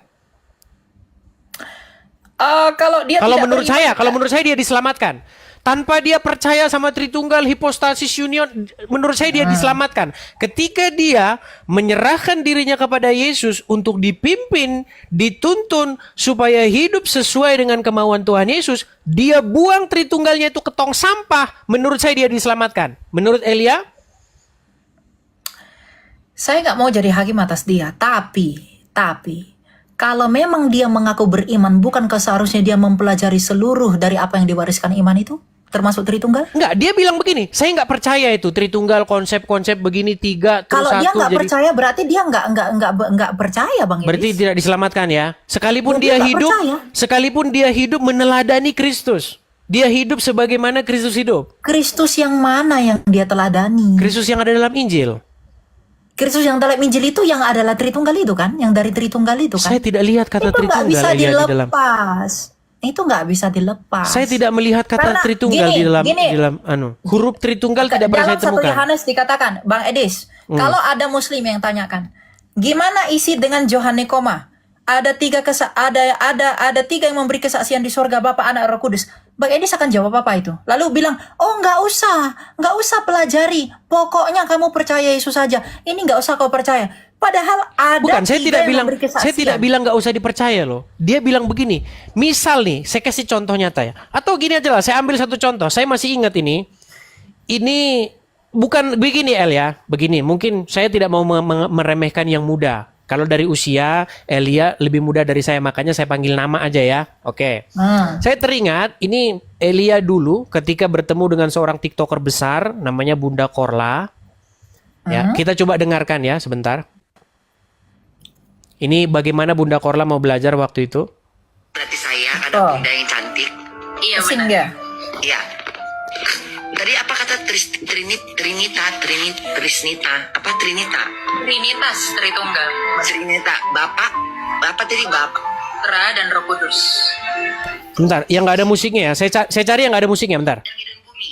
Di dalam agama Kristen yang menciptakan langit dan bumi siapa? Yang menciptakan langit dan bumi adalah Sang Bapa melalui firman-Nya. Oh bukan ini, Trinitas tadi mana sih? Cuman nggak ada musik ya. Jadi nggak sembarang buka Bentar. langit dan bumi. Yang pakai musik tadi nggak apa-apa lah ya, ada musiknya dikit ya. Nggak apa-apa. Kenapa bisa? Kristen dari abad mula-mula, Sampai Bunda. habis. Oke, Kristennya orang Indonesia dong berarti saya karena bunda yang cantik. Iya benar. Ya. Tadi apa kata Trinita? Apa Trinita? Trinitas Tritunggal, Trinita. Bapak tadi Bapak. Putra dan Roh Kudus. Roh Kudus itu siapa? Malaikat. Bukan, Roh Kudus itu Siapa itu? rohnya. Roh Kudus itu adalah rohnya Sang Bapa. Roh. Jadi lain lagi. Ya udah gini aja deh. Jadi Tuhannya. Jadi gini, bapaknya Yesus itu bapaknya Yesus itu Allah ya kan? Gini Bunda, dalam keyakinan teman-teman Muslim, Allah itu adalah nama. Kalau dalam keyakinan orang Yahudi dan Kristen, Allah itu bukan nama. Allah itu adalah hakikat sesembahan. Nama dari Allahnya Yahudi dan Allahnya Kristen adalah Hashem. Oke, mungkin itu panjang ya, panjang. Jadi intinya pada waktu itu saya melihat begini. Rumusan Trinitas atau rumusan Tritunggal yang saya sendiri tidak menolaknya, saya tidak menolak itu sering malah membuat orang yang kita maksudkan itu malah pening sendiri ya, karena memang seperti yang Elia katakan bahwa memang kebanyakan memang karena ya mohon maaf karena IQ-nya jongkok, karena kepalanya memang sering dibenturin ke ubin kan. Nah, jadi begini, saya mengambil satu kesimpulan begini. Oke lah, dia nganggap nggak terima itulah, dia pening palanya, pusing dia kepalanya. Saya sampai pada kesimpulan gini saja dah, udah gini aja lah, nggak usah mumet-mumet. kamu ganti saja junjunganmu. Kamu ganti sosok yang kepadanya kamu taat, patuh, dan tunduk. Kamu ganti itu. Jangan lagi yang ada di kuburan itu, tapi Yesus. Cukup aja sampai di situ dulu. Iya kan? Ya saya tahu. Ketika saya hanya memberitakan itu saja, nggak ada embel-embel Dwinatur, Tritunggal, apa segala macam, yang malah membuat kepala mereka pusing. Apakah metode yang saya lakukan seperti itu sesat kira-kira? Itu enggak sesat, cuma tidak lengkap. Karena gini Bang Edis, kalau Bang Edis tidak mengajarkan itu kepada mereka, lalu mereka pergi ke gereja mereka masing-masing. Kecuali Bang Edis punya gereja sendiri. Mereka pergi ke gereja yang terdekat. Aku jadi Kristen nih gimana caranya? Aku pergi ke gereja. Lalu dia dengarlah khotbah, Bapa, Anak, dan Roh Kudus. Lalu kemudian juga aku jadi Yesus harus dibaptis. Loh katanya aku harus percaya Yesus. Kenapa tuh aku dibaptis dalam nama Bapa dan Anak dan Roh Kudus? Itu nalurinya akan membuat dia menanyakan hal itu. Apakah dia dikatakan beriman kalau kita tidak memberi penjelasan terhadap apa yang sedang dia tanyakan itu? Baik. Kamu jadi Kristen harus dibaptis ya, oke. Dibaptis, dia hanya kenal Yesus, lalu Anda tidak memberitahu dia tentang Tritunggal. Lalu Baik. kemudian dia dibaptiskan dalam nama Bapa dan Anak Roh Kudus. Lalu Anda tidak menjelaskan itu. Apakah dia bisa disebut beriman dari apa yang dia tidak ketahui? Gak mungkin. Baik. Lagi Kalau penjelasan pula, saya begini. Misalnya penjelasan saya begini, El. Ini pengalaman saya nih. Saya cuma jelasin gini aja yang simple. Saya cuma simpel gini aja. Anak di situ seperti penjelasanmu yang pertama. Anak di situ bukan berarti dia kawin terus punya anak, enggak. Anak di situ artinya relasi, seperti kayak saya anak Indonesia, ya kan? Saya dengan bapak saya begitu, saya anaknya begitu. Artinya ada hubungan yang spesial begitu. Nah, Ya. ketika dia saya nangkap kata dia, Yesus sebagai anak begitu, dan dia sebagai Mesias. Kemudian orang tersebut, misalnya dia menerima Yesus sebagai sang Mesias, menjadikan dia sebagai suri tauladannya, sebagai pemimpin hidupnya, untuk hidup seperti yang diteladani oleh Yesus. Tanpa dia nerima Tritunggal. Tanpa dia nerima Tritunggal. Konsep-konsep yang seperti itu, Dwinatur, begini, keilahian, kemudian kemanusiaan, mumet dia. Kira-kira cukup sampai di situ saja, kira-kira dia diselamatkan nggak? Saya selalu akan mengatakan saya tidak akan menjadi hakim atas orang itu. Nah, Cuma kalau Bang saya, Edis, orang dia mau nggak percaya konsep-konsep rumusan, nggak percaya konsep-konsep mumet gini, dia tinggalkan itu semua, ditinggalkan oneness, tinggalkan Tritunggal, tinggalkan saksi Yehova, tinggalkan ini, asal dia hidup seperti Kristus hidup, saya berani mengatakan dia akan diselamatkan. Tanpa dia harus rumet-rumet mikirin Tritunggal, tanpa mikirin hipostasis union. Menurut saya loh. Iya, nggak apa-apa. Lalu kemudian, apakah kita apakah kita menyayangkan begitu saja para martir yang telah mati mempertahankan iman kita ini? Maksudnya? Ya para martir itu rela mati martir semua demi mempertahankan semua yang kita jabarkan hari ini. Lalu Bang Edis mengatakan itu tidak perlu. Dia tetap akan Kenapa selamat. mereka maksudnya begini? Maksudnya begini. Kenapa mereka maksudnya mati? Ya mempertahankan iman kita, Kristen. Mempertahankan dari siapa? Dari ajaran-ajaran sesat. Maksudnya gimana? Mereka Epifanius dari Salamis, Bang Edis, itu saking berbahayanya aja. Tuhan Yesus saja bilang apa? Kalau seseorang ini menyesatkan kamu, lebih baik dia diikatkan batu kilangan dan mati. Oke, ketika seseorang tidak memberitakan Tritunggal, apakah itu menyesatkan? Nah, kalau dia pada akhirnya beriman kepada Yesus yang bagaimana? Kan Anda harus bawa Tritunggal kan? Yesus yang ada di dalam Injil, yang hidup, Ya, Yesus- yang hidup setaat kepada Bapa di surga. Oke, Yesus yang ada dalam Injil itu anak Allah atau bukan? Anak Allah. Ya udah, itu udah Tritunggal. Anda harus jelaskan itu. Mengapa dia anak Allah? Allah itu beranak atau gimana? Kalau di Nah, situ Anda harus bukan jelaskan itu yang dong. saya maksudkan, El. Yang saya maksudkan itu Tritunggal, yang saya maksudkan adalah seperti yang saya bilang kemarin loh. Yesus, harus ada kepribadian ilahi, harus ada Itu turunan kepribadian lain manusia. sebagai gini Bang Edis harus tahu membedakan apa tentang Tritunggal teologi, apa kristologi. Ketika kita berbicara Yesus menjadi manusia, dia punya 2 kodrat sesuai dengan konsili Kalsedon dan lain sebagainya. Itu sudah dalam ranah kristologi. Itu sangat penting. Memang itu sangat penting. Tetapi akarnya kita harus tahu dulu, yaitu apa Tritunggal. Kalau kita nggak ngerti Tritunggal, Bang Edis, Alkitab ini kita nggak akan paham. Kenapa? Alkitab ini syarat dengan Bapakku, Bapakku, Bapamu. Akulah dia, anak Allah. Dia rohnya telah mengasihi begini-begini. Kalau orang membaca itu, lalu tidak diberi penjelasan Tritunggal terlebih dahulu, mereka tidak mengerti. Bagaimana mereka bisa memahami Bapakku, Bapamu, ya Allahku, Allahmu. Lalu kemudian roh Allah begini. Lalu Bapa menyebut Yesus sebagai Allah. Kalau mereka tidak diberitahu dulu bahwa ini semua alasannya untuk bisa ngerti, kamu harus ngerti Tritunggal.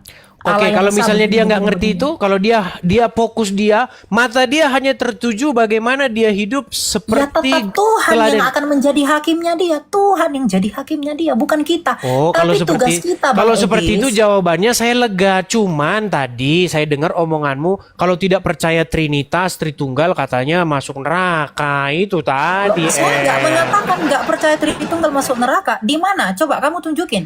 Kamu Tadi ketika No. Kamu relay videomu ini di mana saya mengatakan tidak percaya Tritunggal ke neraka. Saya hanya mengatakan kalau kamu tidak menjelaskan Tritunggal dalam penginjilanmu, kalau Bang Edis mengatakan seperti justru itu yang akan menyandung imannya dia. Karena tanpa Tritunggal, justru dia nggak kalau akan ngerti Tritunggal. justru kalau saya kasih tahu Tritunggal dia malah mumet gimana? Ya, masalah dia mumet atau tidak mumet itu tanggung jawab kita yang menginjili mereka. Kalau Jadi misalnya jangan saya tidak, berorientasi. kalau misalnya dia tidak Gini, saya Bang bebani, Edis, jangan misalnya dia tidak saya berorientasi. bebani dengan Tritunggal gimana? Saya tidak membebani dengan dia Tritunggal. Saya hanya bilang gini. Kita membohongi mereka, kita nggak jujur Kalau dong. menurut saya enggak loh. Kalau saya Nggak bilang boleh begini. gitu. Kenapa? Gini, Ya, Bang. mungkin di tugas situ bedanya kita, El. Kalau saya tugas begini, kita El. itu Begini kalau sedikit ya, sedikit. Bentar. Kalau Rasul Petrus mengatakan kita harus mempertanggungjawabkan iman. Tritunggal itu masuk nggak dalam iman kita? Masuk. Kalau itu masuk dalam iman kita, maka kita harus secara jujur, Bang. Poin kita itu bukan kita itu dianggap benar, bukan karena seberapa banyak orang yang kita jadikan jadi Kristen, Oke, bukan. baik. Karena jumlah itu bukan orientasi. Yang menjadi orientasi kita adalah iman mereka benar atau tidak. Baik. Tuhan tidak peduli tentang jumlah. Baik, El. Yesus Kristus aja, para murid aja banyak yang mundur, dia malah nantang Petrus. Oke. Kamu nggak mau pergi juga? Baik, Kan El. enggak begitu. Oke, baik. Ini kesimpulan El ya, biar kita nggak ini ya. Teman-teman jangan menganggap ini sesuatu yang nilainya itu negatif, tapi ambil ini sebagai sesuatu yang positif. Kalian sendiri akan mengambil kesimpulannya. Gini El, ini permisalan aja nih, permisalan. Ada sidang orang masuk surga. Misal, ini kita Saya nggak bisa berpendapat itu haknya Allah, Bang Edi. Saya nggak mau ngambil bukan haknya gini, Tuhan. maksud saya begini. Menurutmu El, menurutmu yang difokuskan kalau ada seleksi orang masuk surga, menurutmu adalah apakah dia berpaham Tritunggal, berpaham Oneness, berpaham Saksi Yehova, berpaham Katolik, berpaham Protestan, berpaham ini Ortodoks dan lain sebagainya, atau apakah engkau sudah serupa dengan gambaran dari Tuhan kita yaitu Yesus? Menurutmu El, menurutmu yang menjadi titik fokus kekristenan itu mana El? Jadi keduanya. Ketika Abang Edis mempertanyakan, apakah kamu udah menjadi serupa dengan gambaran Yesus? Loh, Yesus itu gambaran Allah yang tak kelihatan, itu Tritunggal itu. Oke, baiklah ya. Artinya teman-teman mengambil satu kesimpulan Iya kan? masing-masing ya. Tapi kalau yang saya tangkap begini, El. Gitu dong. Ya, Harus maksud gitu. ya, maksud saya begini. Yang saya tangkap itu, El, banyak orang membebani orang dengan hal-hal kosmik yang sebenarnya orang tersebut tidak memahami dengan betul-betul jelas. Artinya begini, contoh ya, bapak-bapak gereja seperti Tertullianus. Tertullianus yang merumuskan hipostasis union, kemudian dia konsepkan pribadi pertama, pribadi kedua, pribadi ketiga, dia saja itu meninggalkan ajarannya dia sendiri. Lalu bagaimana kita harus maksa orang supaya dia harus punya paham seperti itu? Makanya yang saya Enggak, bilang Bang. begini, Tritunggal sedikit, itu sedikit El, biar saya lanjutin lagi, nanti bisa tanggapi. Gini, menurut saya ya El ya, kita ini nggak tahu dengan hal-hal yang kosmik.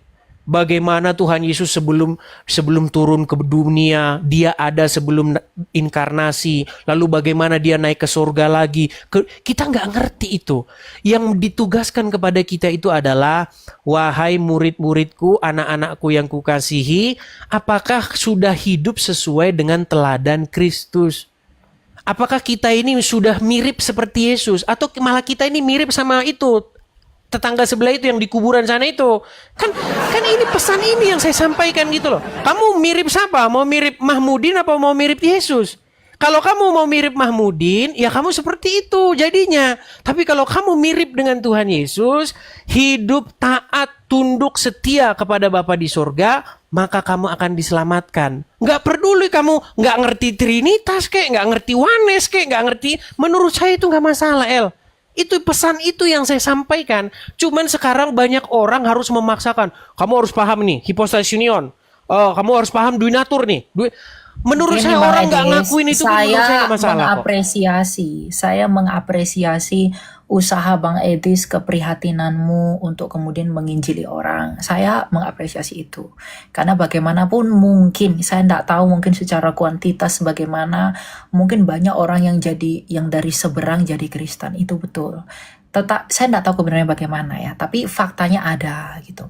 Karena beberapa kali saya pelayanan ke luar daerah, saya menemukan orang yang akhirnya tersadarkan bahwa ajaran mereka salah karena dari Bang Edis gitu. Cuma begini, ketika dia memutuskan menjadi seorang Kristen, dia harus gini. Kalau saya bilang kita Nah, kata harus itu saya nggak setuju.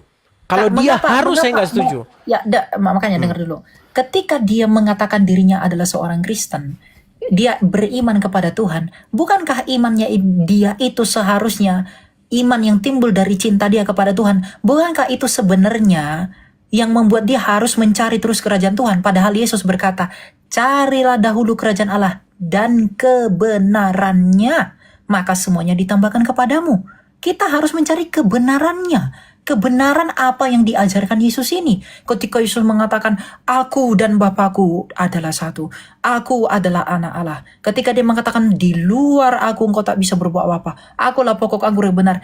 Ketika teman-teman dari luar Kristen melihat ayat ini, maka seharusnya iman yang benar tidak membuat mereka tersandung dengan ini, tapi justru iman mereka yang benar justru membuat mereka mau belajar. Ini artinya apa ya, dan lain sebagainya. Dan kita sebagai pengajar, apologet, saya nggak mengatakan saya pengajar dalam otoritas apapun, saya hanya orang yang berusaha mempertanggungjawabkan iman.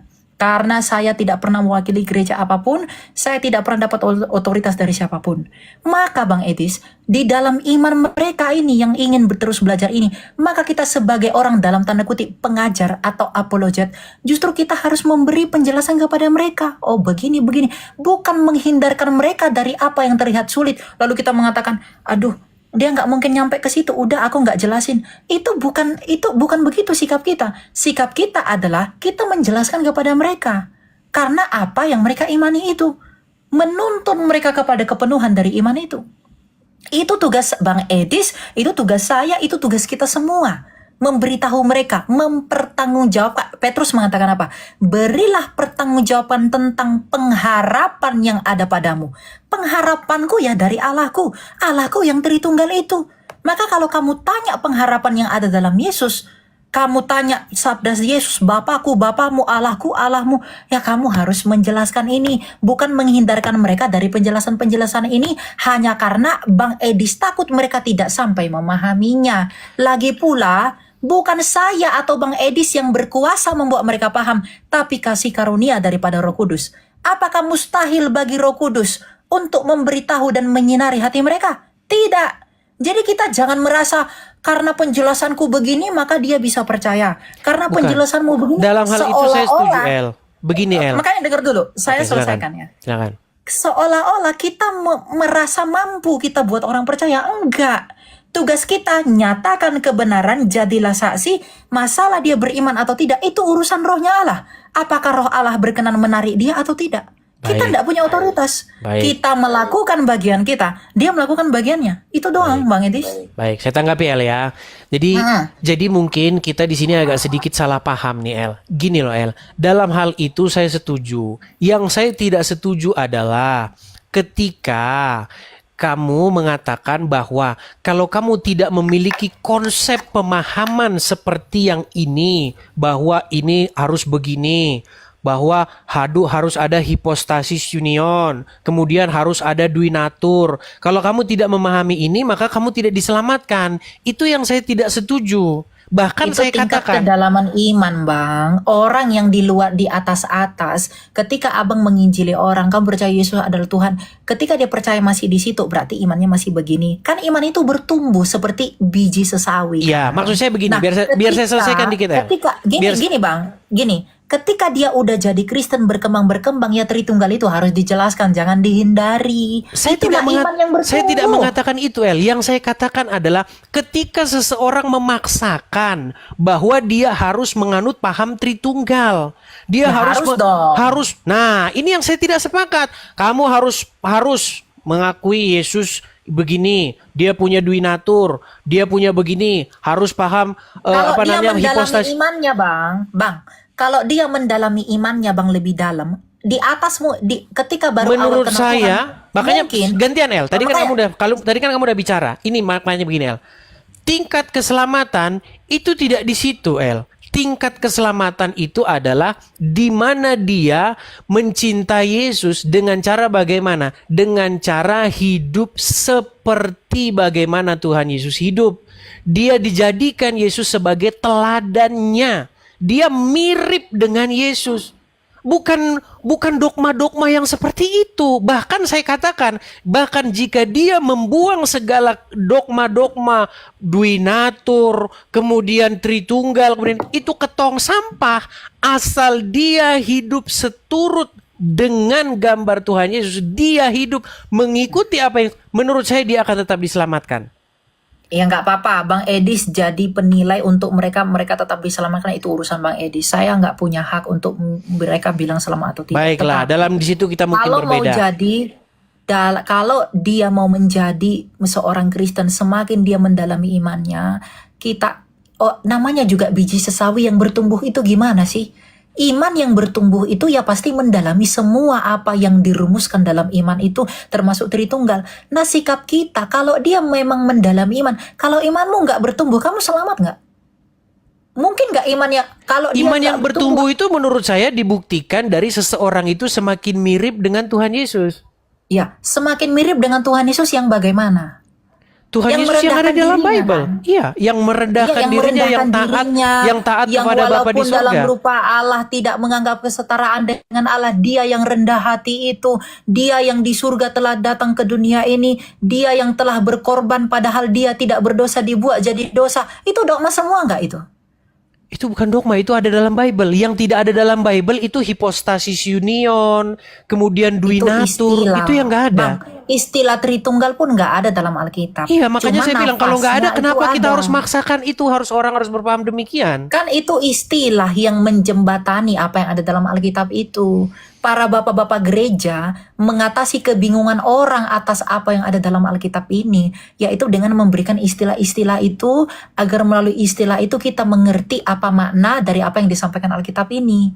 Kita harus fair lah dengan itu. Itu Oke, hanya kita kasih contoh, Bang. istilah-istilah. Kalau begitu kita kasih contoh-contoh El. Karena kan banyak begitu sekte ya dalam kekristenan ya. Justru malah saya ini ingin menghilangkan segala sekte. Ya. Sekarang begini, kita kasih nggak contoh. boleh gitulah. Memang Kita kasih itu contoh. otoritas Tuhan itu. Iya, makanya maksud saya begini El. Misal nih, ada seseorang berpaham oones. Kita sama-sama sepakat bahwa memang paham mereka itu memang udah nggak waras lah. Udah nggak waras. Saya sepakat itu. Begini, orang berpaham oones karena Yesus berdoa kepada dirinya sendiri. Orang pahamnya seperti itu tuh. Tetapi dia begitu mengasihi Yesus. Dia begitu mengasihi Yesus. Dia hidup ingin seperti Yesus hidup. Yesus tidak makan babi, dia nggak makan babi. Yesus memelihara hari Sabat, dia memelihara hari Sabat. Yesus misalnya melaksanakan hukum-hukum Taurat, dia melaksanakan hukum-hukum Taurat. Misal itu, tapi dia berpaham ones. Dia berpikir bahwa Yesus berdoa kepada dirinya sendiri. Menurut saya, pemahaman saya, dia akan tetap diselamatkan. Nggak apa-apa kalau Bang Edis mau Ini jadi menurut hakim saya. buat mereka, nggak apa-apa. Bahkan, Nggak apa-apa. bahkan yang kalian klaim katanya saksi Yehova lah, begini dan lain sebagainya, menganggap Yesus lebih rendah daripada Bapa, menganggap Bapa lebih besar daripada Yesus. Asal dia hidup segambar dengan Yesus, menurut saya dia akan diselamatkan. Nggak peduli dia mau berpandangan seperti apa. Karena hal-hal seperti itu memang di luar ini kita, bukan di luar kesanggupan kita kok sebenarnya. Kita nggak memahami hal-hal bagaimana Yesus sebelum inkarnasi. Tapi kan itu udah hal-hal yang dikatakan kosmik. dalam Alkitab. Kan udah dikasih tahu dalam Alkitab. Justru kita yang nggak mengerti hal kosmik itu bisa mengerti sejauh apa yang Allah wahyukan, nggak lebih dari situ kok. Itu doang. Nah, apa yang diwahyukan dalam kitab ini ya kita kasih tahu. Kita nggak sedang bahas Allah di surga itu bangkunya seperti apa ya, dia bertata di sana seperti apa bentukannya. Kita nggak bahas itu, Bang. Tapi sejauh apa yang dikatakan Alkitab, baptislah mereka dalam nama Bapa dan Anak dan Roh Kudus. Itu dikatakan Alkitab. Maka kita menjelaskan sebagai orang yang mengaku percaya kepada Dia dan sebagai orang yang merasa terbebani untuk mengajak orang kepada Yesus, harus kita pertanggungjawabkan ini artinya apa. Bukan menghindarkan mereka dari penjelasan itu. Nah, ketika mereka meminta pertanggungjawaban atas hal ini, maka mereka bisa mengerti atau tidak mengerti. Kalau mereka belum mengerti, ya nggak apa-apa, belajar lagi. Bedakan belum mengerti dan tidak mau mengerti. Nah, ini di sini oke. Sekarang kita harus sampai kesimpulan ya. Belum mengerti itu kan versimu, begitu, versimu. Nah, saya pun juga punya versi seperti itu. Misalnya nih kepada Mikana. Saya mengatakan bahwa versinya dia belum paham itu kalau Yesus itu bukan Bapa. Tapi versinya Mikana lain. Edis belum paham itu kalau Bapa itu adalah Yesus itu adalah Bapa itu adalah Yesus sendiri. Kita punya versi masing-masing nih. Tetapi yang saya maksudkan itu bukan di situ. Yang saya maksudkan ini begini. Inti daripada kekristenan adalah bahwasanya supaya setiap orang menundukkan diri takluk kepada Yesus, menjadikan Yesus sebagai Tuhan atau Tuhannya, sehingga orang tersebut harus serupa dan segambar dengan Dia. Menurut saya di situ inti kekristenan. Oke, kalau jangan serupa dan segambar dengan rupanya Mahmudin. Cuman begitu. Itu pesan saya kepada mereka. Kalau itu menurut Bang Edis, biar jadi Tuhan yang atas hakim Bang Edis. Tetapi apa yang kita sampaikan ini gini, saya tidak menambahkan apapun dari yang saya jelaskan selain daripada apa yang kita pelajari dari apa yang disampaikan oleh para rasul dan bapak gereja. Itu aja. Saya percaya saya nggak lebih tahu tentang Yesus daripada Yesus dan murid-muridnya dan murid-muridnya.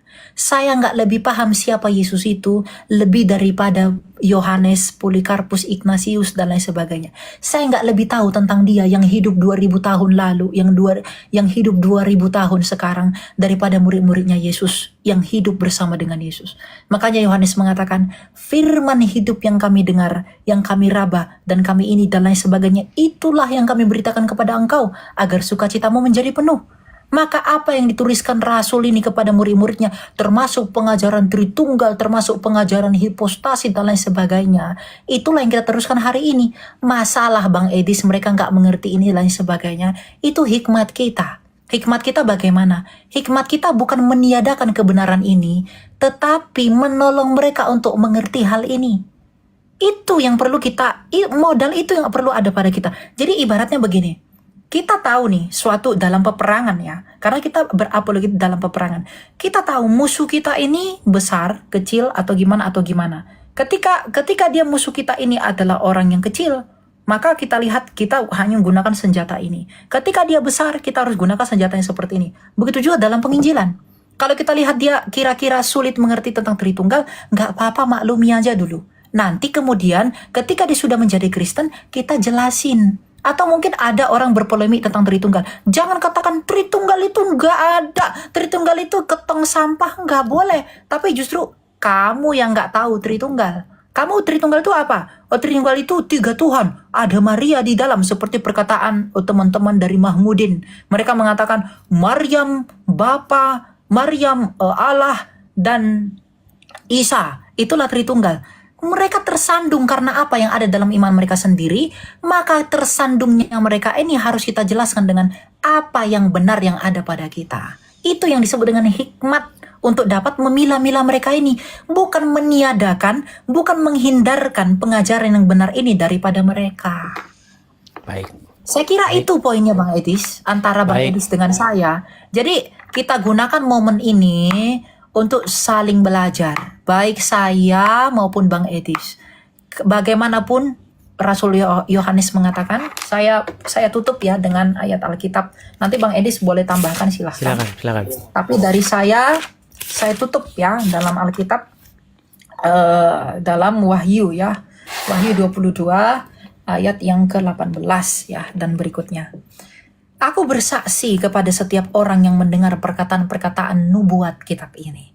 Jika seorang menambahkan sesuatu kepada perkataan-perkataan ini, Allah akan menambahkan kepadanya malapetaka yang tertulis di dalam kitab ini. Jikalau seorang mengurangkan sesuatu dari perkataan-perkataan kitab nubuat ini, Allah akan mengambil bagiannya dari pohon kehidupannya dan dari kota kudus seperti yang tertulis dalam kitab ini. Ia yang bersaksi tentang semuanya ini berfirman, ya, aku datang segera. Amin, datanglah Tuhan Yesus. Anugerah Tuhan Yesus menyertai kamu sekalian. Yang artinya adalah kita nggak boleh mengurangi atau menambahkan apa yang sudah diajarkan kepada kita. Baik Tritunggal, baik yang abang bilang hipostasis itu ada di dalam konsili Kalsedon, kemudian nanti sampai ada 7 konsili dan lain sebagainya. Itu semua yang kita terima itu harus kita keep yang benar, lalu kemudian kita bagikan. Tapi untuk membagikannya kepada orang lain, kita perlu tahu, oke, kapasitasmu masih segini. Maka jelaskan dia dulu tentang Yesus Tuhan. Tapi kalau kemudian dia udah ngerti di situ, berkembang lagi, kita kasih tahu dia tentang Tritunggal. Di Tritunggal udah mengerti lagi. Nah, kalau dia udah ngerti Tritunggal, saya yakin orang yang ngerti Tritunggal pasti ngerti dengan kitab suci. Orang yang, Kak Bang Edis tahu nggak? Orang Mahmudin itu, mengapa mereka nggak ngerti Alkitab? Karena mereka nggak ngerti Tritunggal. Mereka ini Bapak, kok ini Bapak, Tuhan Bapak, ini kok Tuhan Anak, Tuhanmu berapa? Karena apa? Karena mereka nggak ngerti Tritunggal. Sehingga mereka membaca Alkitab dalam perspektif membaca kitab suci mereka. Bukan membaca Alkitab dengan perspektif dan kerangka dari iman yang sudah dirumuskan. Karena jadi mereka baca Alkitab ini bingung. Oh, ini kok Bapak, ini Tuhan Bapa, Tuhan Anak, ini Roh Kudus. Mana ini? Kok aku bingung, kok aku nggak ngerti. Kenapa mereka nggak ngerti? Karena dasar modal utama mereka untuk mengerti tidak mereka ketahui. Nah, ketika kita mengajarkan Tritunggal ini kepada mereka, nah, kamu udah ngerti nggak? Kamu ngerti, oke, baca Alkitab. Kamu kebingungan nggak? Nggak akan kebingungan. Saya yakin itu. Jadi Baik. Bang Edis dan saya, kita terus belajar untuk mengajarkan hal yang benar tanpa mengurangi, tanpa menambahkan. Sama-sama Ya. El. Oke, penutup dari saya juga El ya. Ya. Di dalam saya lanjutin yang tadi yang ayat yang kamu kutip juga itu kan. Barang siapa yang menambahi maka akan ditambahkan kepadanya malapetaka dan lain sebagainya. Barang siapa yang mengurangi maka akan dikurangi dan seterusnya dan seterusnya. Nah, kalau saya bilang ini dalam sudut pandang saya ya. Bible yang kita beritakan biarlah yang demikian itu adanya tanpa harus kita tambah-tambahi hal-hal yang membuat rumit. Karena apa? Karena di lapangan yang saya lihat ketika seseorang itu dimasukkan dengan dogma-dogma yang seperti itu tadi, yang ada orang-orang itu malah pening. Maksud saya begini, bukan saya katakan bahwa yang ditambah-tambahkan itu tidak sesuai dengan Bible. Saya tidak mengatakan demikian. Yang saya tentang adalah jika seseorang memaksakan bahwa itu adalah bagian yang wajib. Makanya tadi kan saya tanya, apakah ketika kita memberitakan Injil itu wajib memberitakan Tritunggal, dogma Tritunggal? Kalau menurut Elia tadi wajib. Sementara kalau saya, kalau tingkat pemahamannya sampai ya bagus-bagus saja. Tapi kalau pemahamannya nggak sampai, masa harus diwajib-wajibkan? Cukuplah dia mengimani Yesus sebagai Sang Mesias, sebagai Kristus, sebagai anak Allah yang tunggal. Makanya seperti yang dikutip dalam Injil Yohanes, oleh karena begitu besar kasih Allah akan dunia ini sehingga ia telah mengaruniakan anaknya yang tunggal supaya setiap orang yang percaya kepadanya tidak binasa melainkan beroleh hidup yang kekal. Jadi cukup saja sampai di situ. Bang, saya nggak mengimani Tritunggal lah. Oh ya nggak apa-apa, nggak apa-apa. Kamu mengimani Tuhan Yesus, kamu hidup seturut dan sesuai dengan kehendak Dia, cukup itu bagimu. Itu menurut saya, El. Nggak harus dipaksa-paksa harus apa-apa, itu Tritunggal. menurut abang, tapi saya tegaskan Tuhan Yesus itulah yang akan jadi hakim saya dan abang, Baik. dan semuanya akan kelihatan pada hari bila mana Allah melalui Kristus Yesus akan menghakimi kita. Dialah yang Amin. menghakimi saya, Dia yang menghakimi Bang Edis, Dia yang akan menuntut pertanggungjawaban kepada Bang Edis, Dia pula yang akan menuntut pertanggungjawaban kepada saya. Cuma doa saya cuma satu, semoga Tuhan kita tuh bermurah hati kepada saya dan Bang Amin, Edis juga. amin. Begitu Ya, juga doa saya. gitu. Doa saya juga kita berharap supaya kita semua yang berdosa ini semakin hari semakin mirip dan serupa dengan Tuhan Yes. Yesus. Oke. Oke, saya rasa gitu aja El ya. Oke. Oke, terima kasih Thank you, teman-teman. ya. Teman-teman jangan dibilang kita musuhan ya. El, kita musuhan El? Ya enggak lah. Wah, enggak. Cuma WA aku Ya. tadi nggak kau balas. Itu yang Belum buka WhatsApp kok saya. dia live tapi WA aku nggak dibalas ya gitu. Belum. Padahal waktu itu aku telepon nggak kau angkat. Karena di sana siang, di sini malam. Jadi karena saya bangun tidur. Karena saya nggak lihat. Biasanya kalau aku telepon kau telepon baliknya aku. Oh iya, tadi telepon kah? Tadi belum saya cek. Oke, nanti saya cek ya El ya. Oke, begitu El ya. Yalah ya. Oke, teman-teman, jangan bilang kami musuhan. Kami di sini saling beradu argumen, beradu pendapat. Semua kembali kepada diri kita masing-masing. Doa dan harapan kita tetap Kembali sama. kepada kebenaran Allah, jangan diri sendiri, nggak boleh. Bukan. Kepada Allah, kebenaran. Kesimpulannya diambil kepada diri mereka gitu. Diri mereka yang mengambil kesimpulan gitu kan, sesuai dengan kebenaran seperti itu. Karena kebenaran nanti mereka kan saling mengklaim sendiri. Intinya kita punya satu harapan yang sama El, bahwasanya supaya semua manusia menundukkan diri kepada Tuhan Yesus, menjadikan Yesus sebagai tuannya, sehingga dia karakternya mirip dengan karakter Yesus, tidak mirip dengan karakternya Mahmudin. Oke, saya rasa itu saja El ya. Tuhan berkati ya Bang ya. Sama-sama El. Oke, shalom. Selamat malam. Ya. Selamat ya. Oke, saya rasa itu ya teman-teman ya. Jadi teman-teman sekalian, adanya suatu perdiskusian, walaupun itu nanti digoreng dengan kaum sudrun, ya biarlah. Kalau sudrun itu pokoknya mereka itu adalah orang yang sakit jiwa. Pokoknya kalau sudrun itu pokoknya udah nggak waras gitu dah ya. Intinya makanya kita beritakan kepada para sudrun-sudrun ini supaya mereka itu bertobat dan mengganti orang yang di kuburan itu ya teman-teman ya. Saya rasa itu saja pesannya teman-teman. Sampai ketemu lagi. Oh ya, saya iklan beberapa 3 jam 5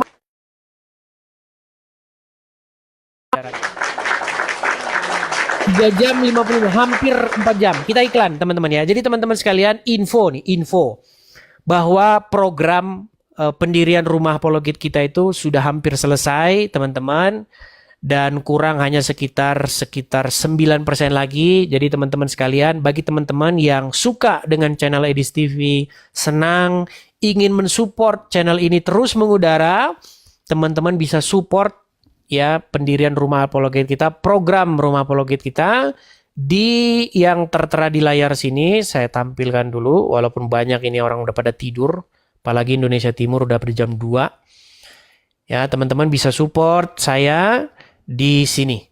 Bagi teman-teman yang membenci, haters dan lain sebagainya, saya berharap kalian nonton terus di sini ya. Jangan mensupport, tapi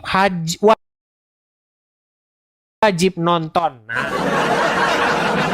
Pokoknya para haters ya yang tidak mau support, jangan pernah kalian mensupport tapi nonton. Nah. Ya, oke, saya rasa itu saja teman-teman. Sampai ketemu lagi. Tuhan Yesus kiranya memberkati kita semua. Shalom, sampai ketemu.